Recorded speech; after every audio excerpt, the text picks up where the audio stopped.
Hey guys, it's Jeremy Thompson here. I'm starting this channel right now. It's a YouTube channel. It's going to be called Driven. It's about God. It's about life. It's about being positive and driving yourself to a better you, letting God work through you to make you who He's called you to be. It's January 31st, 2020, Friday afternoon. Beautiful day outside. I'm sitting out here on my front porch, and I just want to share some of my testimony with you guys. Just tell you all the things God's done in my life and things He can do in your life as well.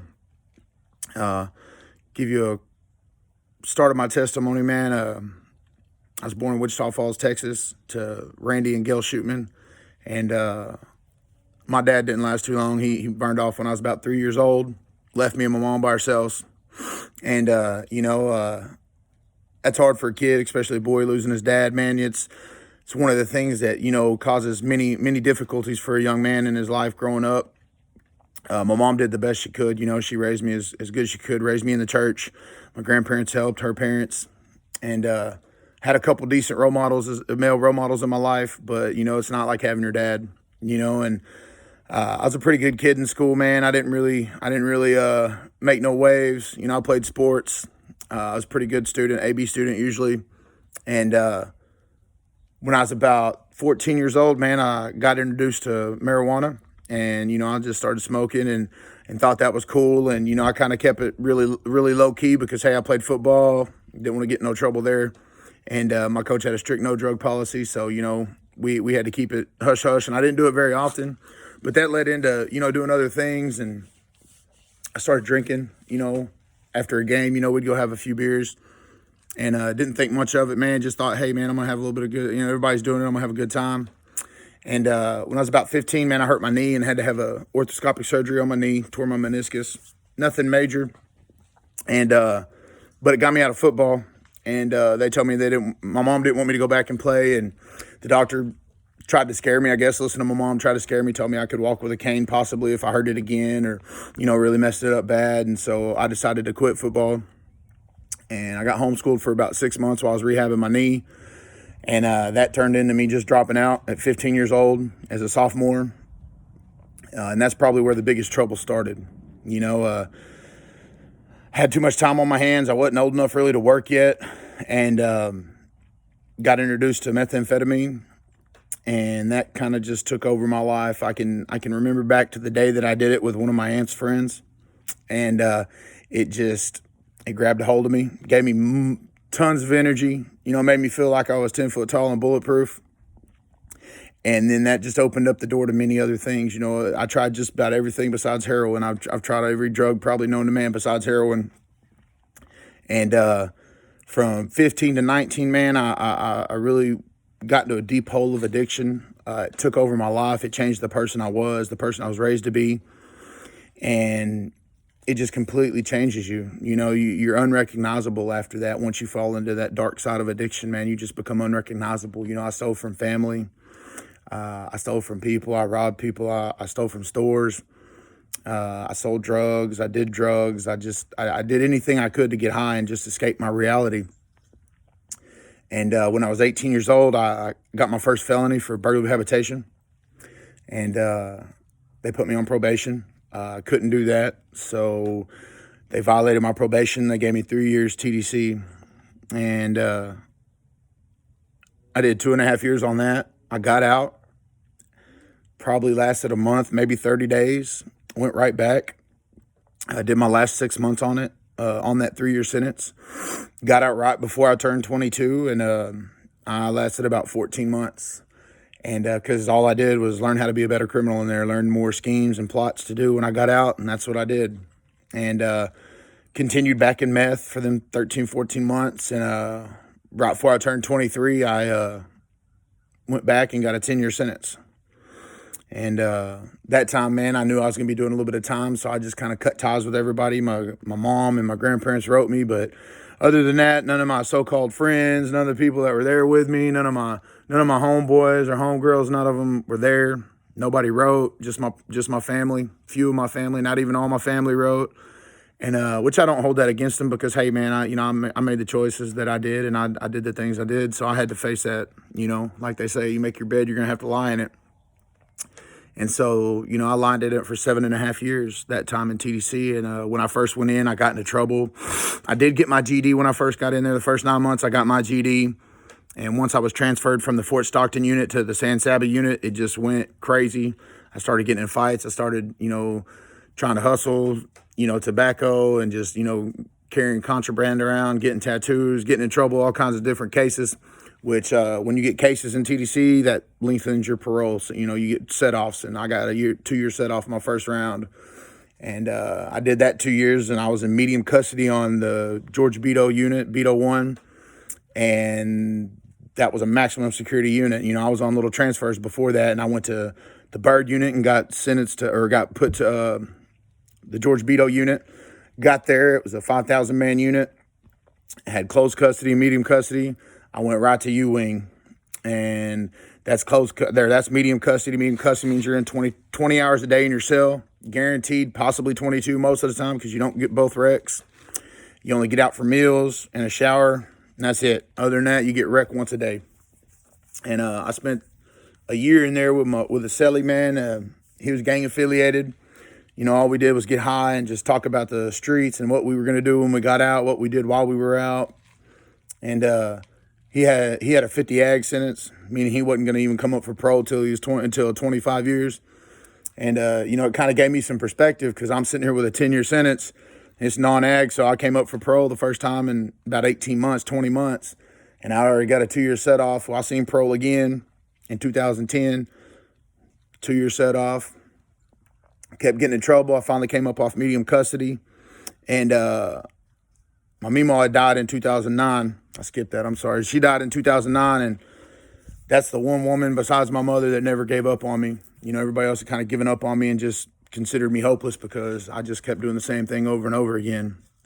Just a real negative view of myself, a negative view of life.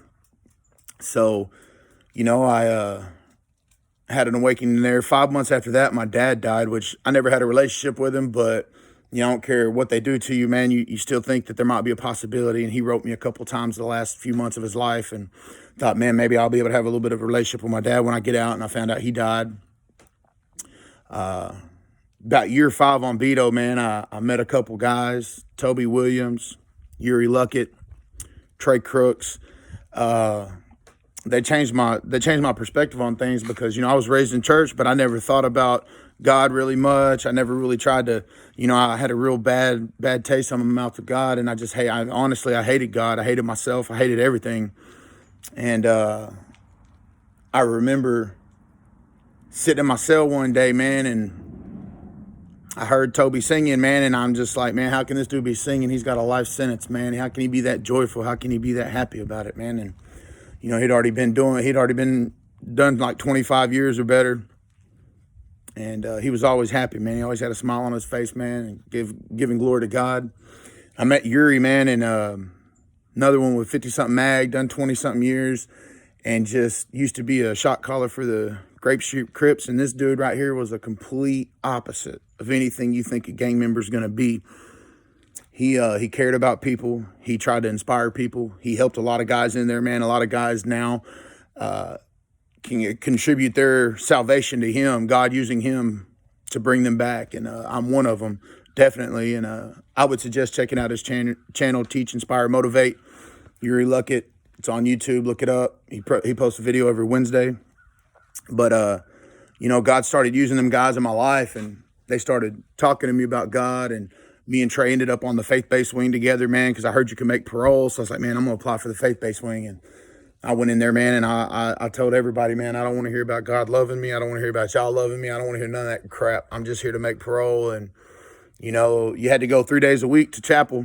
You sat in there for a couple hours, 3 nights a week. And, you know, you sit around something long enough and you start hearing it, man, it starts taking root in your life. And even if you ain't looking for it, man, God will work wonders in it. And he'll make things grow that people have planted from years and years ago.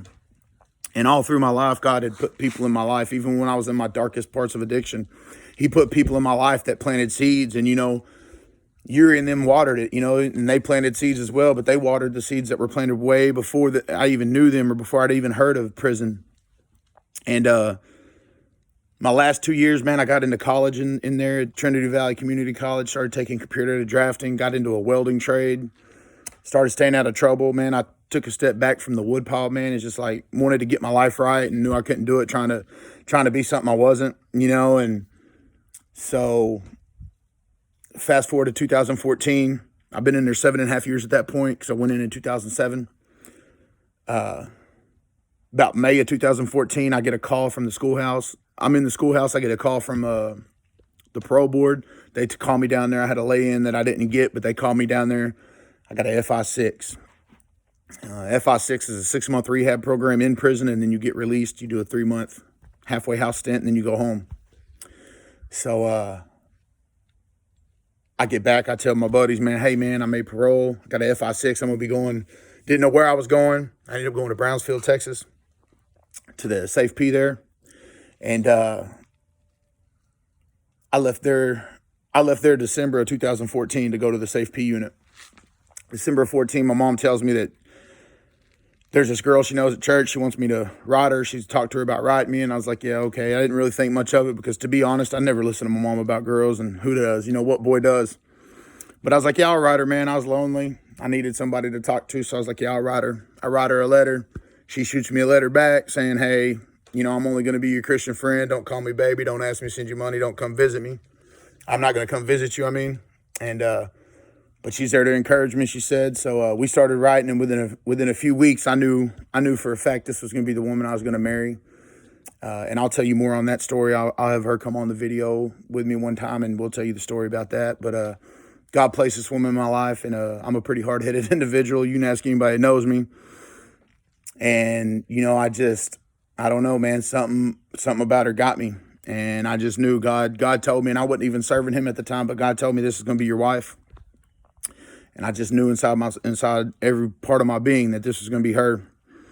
And so I go to the halfway house, or I go to the Safe P January. I get out July 8th of 2015. And no, 2014. I get out July 2014. I went January 2014. So I got my dates mixed up a little bit there. But I go to the halfway house. The van comes and picks us up from White Settlement, right there by Fort Worth. I go to the abode. I get in there, man. It's a joke. It's supposed to be a structured halfway house. Man, there was all kinds of drugs, and people were smoking K2, passing out on K2, doing crazy stuff on K2. And, I got in there with it because, hey, man, I didn't have nothing better to do, and it didn't show up on a drug test. So I was like, man, I'm just going to go ahead and, I can't smoke weed, so I'm just going to do this. I spent 3 months there. I worked at a place called Champion Mobile Homes. I used my welding trade there. I was making good money. Started getting to come home on the weekends. I lasted 3 months there, got, discharged from there, and was able to come home back to Wichita Falls. And I went right back to what I knew. I was good for about a week or two once I got home. But I got a job at NOV in Burke Burnett, Texas, and through Spherion, a little temp agency there. And they, a couple of guys worked night shift, man. They were doing meth and doing crystal, and one of the guys, I was super tired one night, and I was drinking a Red Bull, and dude's like, man, I got something better than that. And he offered it to me, gave me the first free, of course, like they always do. They try to get you in, reel you in. And I tried to hide that from my wife, but God gave this woman to me. She's a mighty woman of God. She knew. God told her. Every time I'd start to do something wrong, she'd call me, what are you doing? Nothing. But she knew.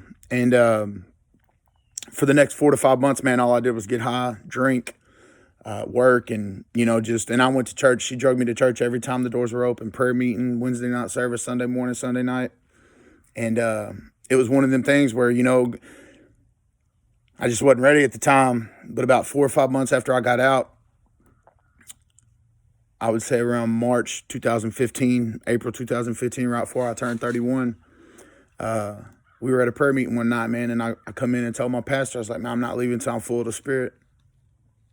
I'm tired of this life. And I was living a double life, I was getting high and then still going to church on Sundays with my wife and Wednesdays, and I just got tired of it. You can't live a double-minded life, man. It's a double-minded man is unstable in all his ways, is what James tells us in the Word. And so I just sat there, man, and prayed and cried out to God, man, and he come down and he completely changed me. And I mean, I still messed up after that, man. I'm not claiming to be a perfect person even today, man. I'm farther than what I ever thought I could be 5 years ago, but nowhere near where I want to be. But he completely changed me that day, and I've struggled throughout the last 5 years, and I'll share more of that testimony with y'all in a later video. I don't want to go too long. I want to keep these about 20 minutes or less. But here I am today. It's 2020. Like I said, man, I got some big changes coming in my life for this year. They're already happening. I'm doing big transformations in my life myself through God. With God's help, I'm able to, I had a stroke in May of 2018. Had to learn how to walk again, had to learn how to talk right again. And about 6 months after I had that, God completely healed me. I got off all my medications. This is before I lost all the weight, but I got off all the medications. I was 535 pounds May of 18. Today I'm 165 pounds lighter, but I contributed all to God because, hey, man, he healed me 6 months after I had my stroke. I went to a convention in Palestine, Texas with MVI with my church, and he completely healed me. I got off my CPAP machine. I got off all my blood pressure medications. I was on 5 different medications because of that, and he completely healed me of that. So I started working out. I had already started eating better, but I started working out, and I started really pushing myself to be healthier. And today, throughout the people I've met, throughout the people that God's put in my life, he's put a bunch of people in my life that's helped me both in the church and out the church, in workplace even, and today I'm a business owner. I started my own little business, and, I do direct sales, and I'm going to school to be a counselor. I want to be a drug and alcohol counselor. I'm a sociology major at Connor State right now. And I just want to encourage anybody that thinks they're going through something that they can't see a light at the end of the tunnel, that there is a light, but that light's God. Outside of God, there is no light at the end of the tunnel. I don't care what anybody says. They can tell you whatever they want to tell you, but outside of God, there's no light at the end of the tunnel, man. All you have to do is call out to him. If you call out to him and you believe on him and what his word says, he will be there for you. He will come and meet you. It says he will sup with you. I used to think I was a reject. I used to think that there was something wrong with me. I used to think I was a monster. And honestly, I was a monster for a long time because I was not a child of God at that point. I was not even trying. I didn't care about anything but what was good for me, that next high and anything like that. That's all I cared about. I didn't care about nobody else. I didn't care about my family. I didn't care about my friends. I didn't care about anybody. I cared about getting high, keeping myself so intoxicated that I didn't have to think and live with my own reality that I had made. Nobody else made that for me. I made every decision, and I take full responsibility for that. And today I want to encourage y'all to take a stock of your life. Think about the decisions you've made and think about where your life's at today. And know that no matter what, you can change it. God can do anything. With God, all things are possible. In Philippians, it talks about, we can do anything through Christ who strengthens me. And that's what I want to encourage y'all guys in today. You can expect a video from me every Friday. Between 12 and 5, I'll be posting a video every Friday. You can hit the bell notification at the bottom of the video. I'm going to upload this to YouTube here in a minute. And this channel is going to be called Driven. I'm going to be talking about real life situations with my life, other people's lives. And I'm going to teach you, I'm going to try to help facilitate a positive attitude, a God-focused attitude, and how to live intentional and how to live driven. Because at the end of the day, we have one chance at this thing. And God's called us for greater things than what we're living right now. Every single person on this earth that's living for God or not living for God, he's called you to greater than what you're living now. So I encourage you today to read a book, whether it be self-help, read the Bible for sure, but read a book, read something that'll educate yourself. No matter what the situation is or no matter what you want to educate yourself on, read something positive. Get it in your life. Focus on it. Meditate on things that are positive. Meditate on things that are holy. That's what the word tells us in Philippians. All things that are good, all things that are from above, all things that are holy, to meditate on. And I'm going to close this video out, man. And I just thank y'all for taking the time to watch this because, hey, time's the most valuable thing we ever have, man. Like Yuri says, it's the most valuable thing we'll ever have. We can't make another minute of time. We can't buy another minute of time, and we can't live any longer than what we're supposed to. So I encourage you today to just keep your head up and keep pushing forward. And, hey, if you like this video, share it with your friends. Later, guys.